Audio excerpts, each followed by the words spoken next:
जनाब हाशिम अंसारी साहब, मैं मुमताज़ आलम फलाही टूसर्कल्स.net से। आप बाबरी मस्जिद तहरीक के साथ जुड़े रहे हैं, कई दशक से जुड़े हुए हैं आप हैं। इस वक्त सिचुएशन क्या है अभी? इस वक्त पोजीशन ये है कि मतलब कि हर पार्टी तो जन्मभूमि के नाम पर राजनीति कर रही है।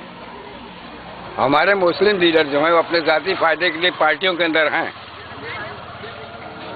अब हमारी उम्र 90 साल की हो गई, तो इस तहरीक को मतलब जब तहरीक जन्मभूमि जो है वो सेठों की दौलत और हुकूमत की राजनीति से चल रही है, लेकिन हमारे पास कोई किस्म का चंदा तो है नहीं। न हम मुसलमानों के बाबरी मस्जिद के लिए कुर्सी और करेंसी का सौदा नहीं करते हम।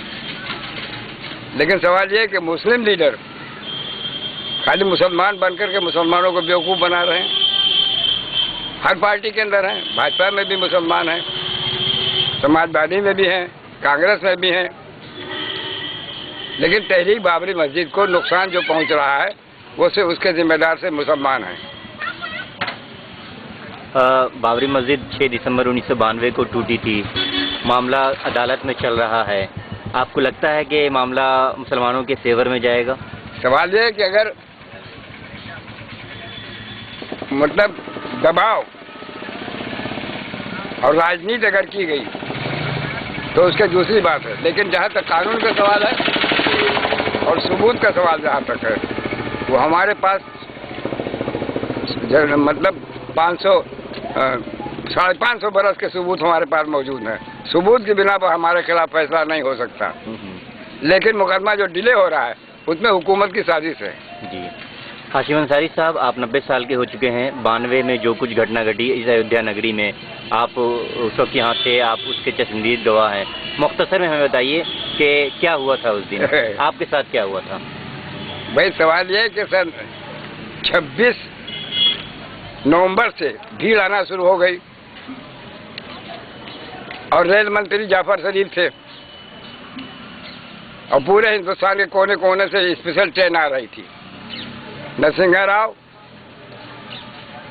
तो प्रधानमंत्री थे, लेकिन विजिलेंस क्या कर रहा था?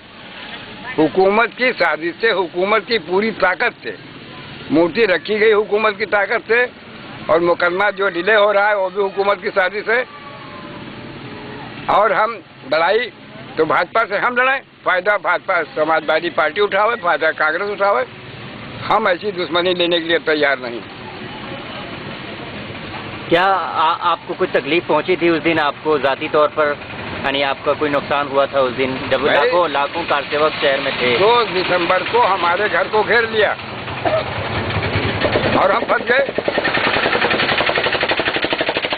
तो हमने मतलब बहानेबाजी करके, क्योंकि मैं लुंगी पहने हुआ था, मामूली तरीके से खड़ा था और 200 का बदमा करीब हमारे पास चलाया,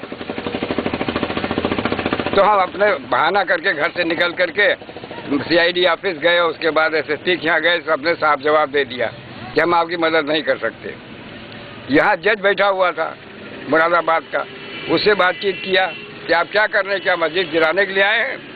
तो सवाल ये कि हम करते क्या जब हुकूमत की पूरी साजिश मस्जिद बनाने में लगी, मस्जिद तोड़ने में लगी थी। नरसिंह राव जानते थे, विजिलेंस जानता था, हुकूमत जानती थी, मुलायम सिंह जानते थे, सारे लीडर जानते थे कि मस्जिद को टूट जाना है। उस वक्त मुलायम सिंह ने क्या किया? मुलायम सिंह ने कहा कि पंडा पर नहीं मार सकता, इसलिए एक्शन कमेटी से कहा था कि हम मस्जिद की हिफाजत करेंगे, आप लोग मैदान में ना आइए। एक्शन कमेटी घर में बैठी रही, मस्जिद शहीद हो गई। मुलायम सिंह को अपना हमदर्द कैसे समझे? जबकि मुलायम सिंह, अगर एक्शन कमेटी ना होती तो ना मुलायम सिंह चीफ मिनिस्टर होते और ना आजम खान मंत्री होते। हाशिम अंसारी साहब, बाबरी मस्जिद को टूटे हुए 16 साल हो गए हैं और उस वक्त के दिन में और आज के दिन में काफ़ी बदलाव आ चुका है। इस वक्त यहाँ अयोध्या नगरी में हिंदुओं और मुसलमानों के बीच ताल्लुकात कैसे हैं?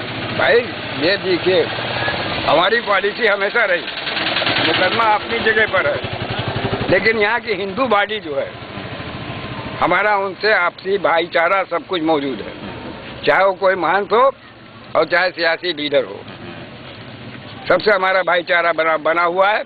और अयोध्या के अंदर जो शांति है वो पूरी दुनिया के अंदर नहीं है। यह ऐसा क्यों है कि हम लोग इनसे रास्ता कायम करते हैं। अगर बाहर के लोग राजनीति न करें तो यहाँ कोई किसी को फसाद नहीं होता। 6 दिसंबर को जो कुछ हुआ उस नरसिंह राव के थे, कर्नाटका, आंध्र प्रदेश और तमाम भोपाल वगैरह तब बाहर के लोग आए थे, यहाँ के लोगों से कोई मतलब नहीं। और फिर सवाल ये पैदा होता है कि मैं सन 49 से पैरवी कर रहा हूँ। सन 54 में हमने रजिस्ट्रेशन किया तो 16 लड़के हमारे साथ गिरफ्तार हुए, कांग्रेस सरकार की। तो 500 रुपया जुर्माना, 6 महीने की सजा हमको 144 करोड़ में दे दी गई। उसके बाद मीसा में बंद कर दिया गया, पैरवी छोड़ दें हैं। तो 6 दिसंबर को पूरा घर हमारा तबाह कर दिया गया, हमारे महल्ले को पूरा तबाह कर दिया गया।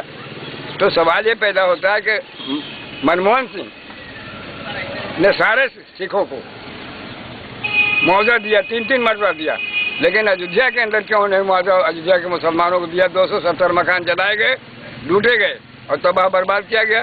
14 मुसलमान शहीद किए गए, 18 मस्जिदें तोड़ी गई बाबरी मस्जिद के अलावा। तो ये सब क्या है? क्या मुसलमान हिंदुस्तान में न रहे? ये पूरी कांग्रेस जो है ये अमेरिका के गोद में खेल करके अब इस देश को तबाह करने जा रहे हैं और मुसलमान इसको बर्दाश्त नहीं करेगा। कांग्रेस, पूरी कांग्रेस, यहूदी और ईसाई, इसराइल और अमेरिका के साजिश पर हिंदुस्तान के मुसलमानों को जेबों में बंद किया जा रहा है। और बिला सबूत, एक नहीं हजारों नौजवान हमारा बंद है, सब फ्री, फर्जी केस, सारी फीस। विजिलेंस जो है सबसे बड़ा बेईमान महकमा जो है वो CBI का है। इस देश को तबाह कर देगा CID। हम कहते हैं चोर है अगर